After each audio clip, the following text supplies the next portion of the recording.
Hey everybody, it's Justice for Comics. It is Saturday afternoon. I wanted to get this video out to review the CovrPrice weekly weekend review. They do a review of all the books that are moving through auctions, eBay, Comic Link, things like that. They have an algorithm that basically tracks the books that are on the move, and some of these on the list are similar to the CBSI list. This one's a little bit more comprehensive. I actually like it better than the CBSI list, and it gives you 20 choices with the top 10 and all that. So, yeah, let's review it. I do this typically every Saturday. So let's jump into it with number 20. Let me zoom in here a little bit. And number 20 on the list is X-Men #1, the Premier Lou variant. So this was a variant that I believe was like a one per store type thing. It's kind of like color in the foreground and kind of a black and white sketch in the background. So I don't think these things are too expensive. I mean, normally a one per store type of variant would be probably $80 to $100 range, but it says here that the raws are going for about $40. It's about right. If you look on eBay, that's pretty close to what you could buy it for. I wasn't real, I've read some reviews. I've watched a couple YouTube reviews on X-Men #1. It kind of fell a little flat, I think, to a lot of people. It's sort of a continuation from House of X and Powers of X to a degree, but I think people were looking for a little bit more, maybe a little bit more of a shock or something else going on in the story that would spice it up. But still, I think X-Men #1's a good book to have. I don't know that I would go out and spend $40 for this variant, but yeah, the A cover and there was two covers. I think the Art Germ and the A cover was the two covers I bought. Number 19 on the list, Sonata #1. I don't know if this is I know I picked up I think that's the A cover. So I do have that one. I think I have the A and the B cover on this. So the news is it's being optioned. I think that's the news on it. I don't know if it's some type of TV deal. They announced that on Facebook, one of the writers. So last 18 copies, 7-day trend up 117%, with a CGC 98 selling for around $50. It still seems pretty reasonable. So if you've got those in your collection, I'd hang on to them, at least until there's a little bit more concrete evidence of the show being announced, that kind of thing. Right now, I don't, it sounds like it's official, but sometimes you want to wait until a trailer drops or a little bit more official news comes out. Number 18 on the list, Spawn 301. Obviously, this is the marquee issue where Spawn passes Cerebus for the longest running independent title. And the Campbell's a nice cover. I mean, I grabbed one of these virgins for CovrPrice. I like it. I think it's a nice looking cover. I'm not a huge Scott Campbell fan, but I do like this one. I think he did a great job on this one. One of the better covers I think he's done in a while. So, yeah, it's up 122% in the past 7 days to a high sale of around $13. So that's kind of glad I bought that. Number 17, House of X #3. I think this is one of the connecting variants, maybe. No, it's just a regular A cover. I don't know if I have that one. I think I have the Huddleston variant of that issue. But yeah, that's a good issue to have. I think the House of X, Power of X series I think it will stay pretty hot for a while. I don't see that cooling down anytime soon. And that one's going for around $13. Number 16 on the list, X-Men #1, the Daughterman variant. Yeah, it's pretty cool. All the different costumes and iterations of Jean Grey. That's pretty nice. Going for around $40. Wow. I don't know if that was an incentive, like a 1 in 10, 1 in 20. I'm not too sure. It sounds like it probably is. I don't really remember seeing that cover though, so I didn't grab one. Number 15 on the list, Spawn 301. This is the parody McFarlane variant. Yeah, so just kind of like Amazing Spider-Man 301, right? Same kind of cover. Yeah, classic cover. Can't argue with it. And it's going for about $54 now. So that's really on the move. 7-day trend up 238%. So congratulations if you were lucky enough to grab one of those. Number 14 on the list, Superman Year One, number 3. I think the sales on this book have not been that good. Maybe that's why this book's hot. I think a lot of people didn't really order the 3rd issue. It's up to $11. I did not pick up any of the Superman Year Ones. A couple reasons. I'm not a huge fan of the oversized magazine-sized comic books, and I'm not a big fan of Romita Jr. So those were two good enough reasons for me not to grab that. But for those that did, it looks like that book is on the move. Number 13 on the list, the regular Spawn 301. I think that's just a regular A cover. Nice McFarlane cover there. Very nice. Number 12 on the list is X-Men number 1, the Portasio variant, hitting a high of $15. Nice cover, not bad. And number 11 now on the list is X-Men number 1, the Brooks Party variant, hitting a high of about $10. That's a cool cover. Definitely, that was easy to grab. I don't think that was easily available at CovrPrice. Okay, we're moving into the top 10 list. Harleen number 1.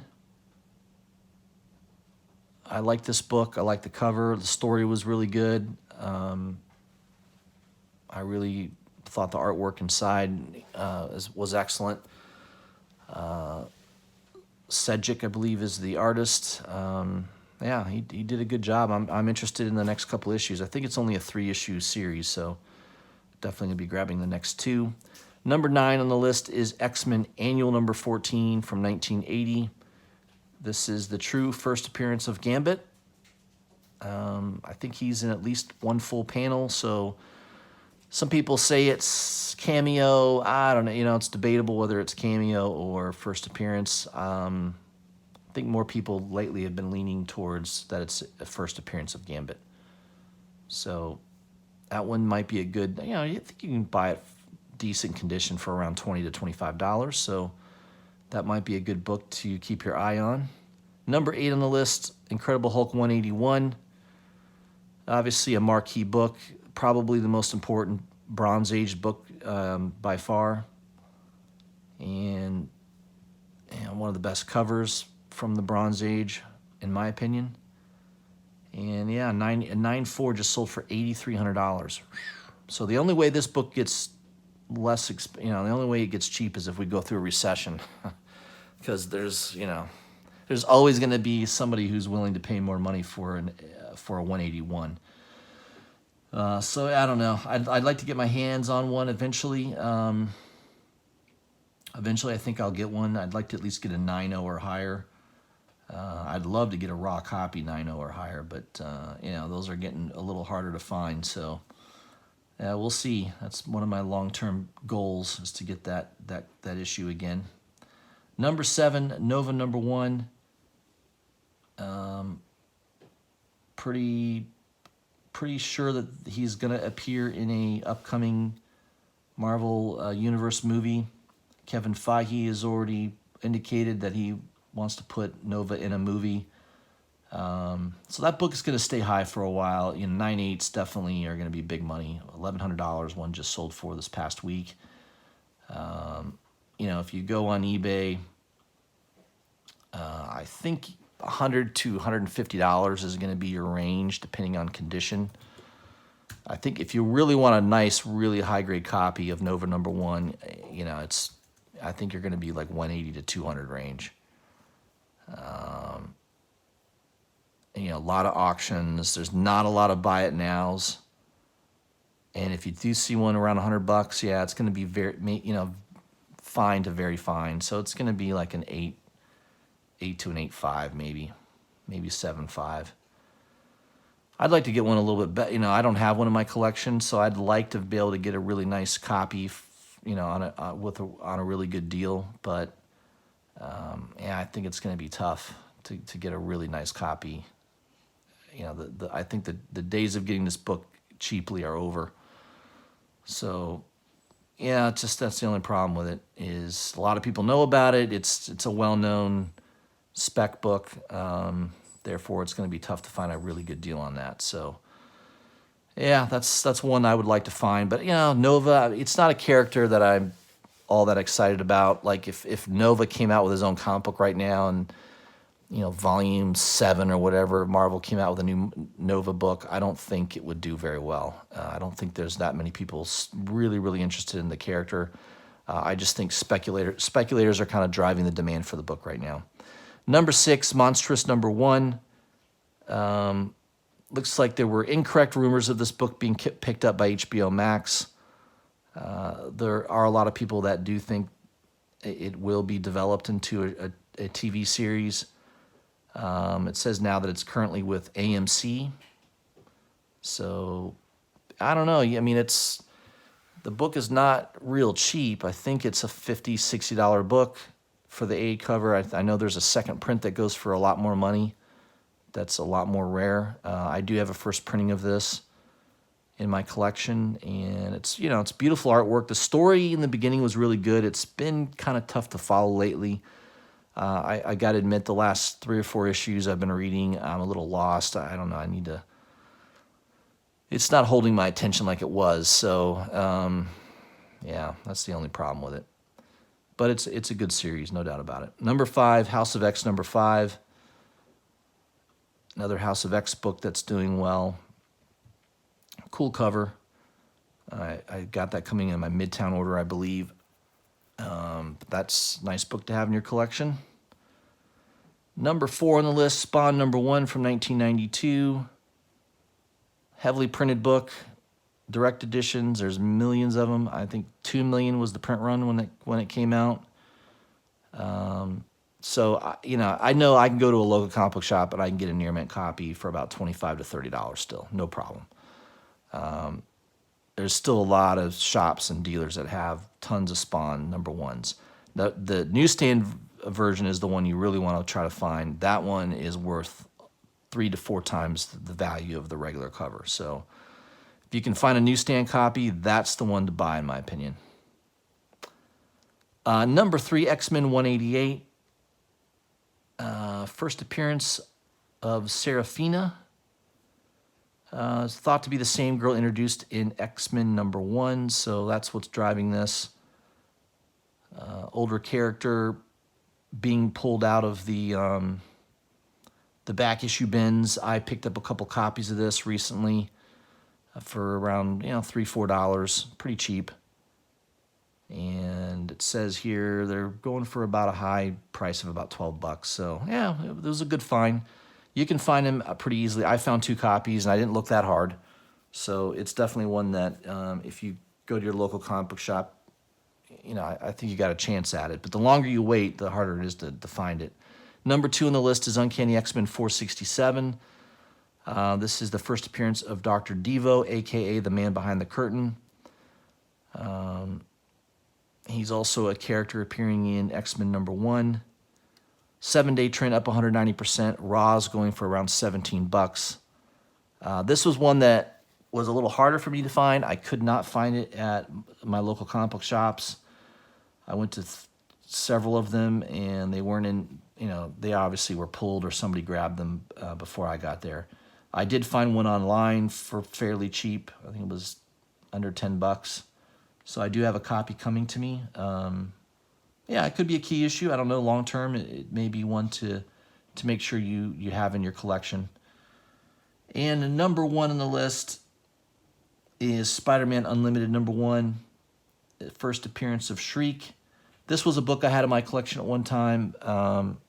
I don't think I have this book anymore. I don't know if I sold it or I don't know what I did with it, but definitely one that if you've held it all these years, you know, it was a basically cover price or less, maybe dollar bin book for a while. 9/8 are going for over $200. So that's, if you got a nice copy that's you think would grade really high, that's what I would do with it. Probably go out and get it graded and sell it. So first appearance of Shriek, and she is confirmed to be in the Venom 2 movie coming out next year. So, all right, guys, that's your top 20 list from CovrPrice. Thought I'd just kind of highlight my thoughts on it. Some really good books on there. I think it's a more comprehensive list than the CBSI list. Let me know what you guys think. If you haven't already, please subscribe to my channel. Hit the bell for notifications so you don't miss any of my videos. And also, please comment. Let me know what you think of the video. What do you think of these books?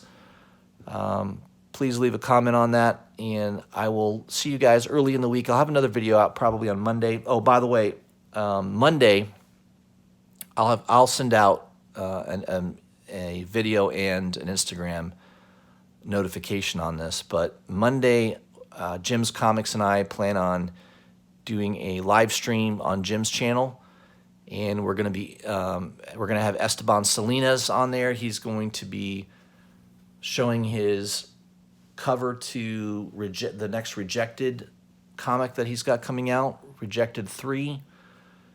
That book looks awesome. The cover is going to blow you away. It's going to be fantastic. There's only going to be 200 of those for sale. We'll announce on that show the date and time that it will go up for sale. It's going to sell out probably. The last Esteban Salinas book that he did that was only limited to 100 was that Beyond the Demon and the Sea. That sold out in literally 3 minutes. There were only 100 copies of that available. Now, I think with this book, there's going to be 200 copies available, so it probably won't sell out in 3 minutes. Maybe 5 to 10 minutes it might last, but definitely if you're not paying attention to the time and the day, you're going to miss this book. And I'm sure it will be going for easily double what you would be able to buy it for on the night of the announcement. So look for that video. That live stream is going to be on Monday, I believe, but I'll send out notifications to everybody ahead of time so that you know to look for that. Hope everybody has a great weekend, and I'll talk to you guys back on Monday. Thanks.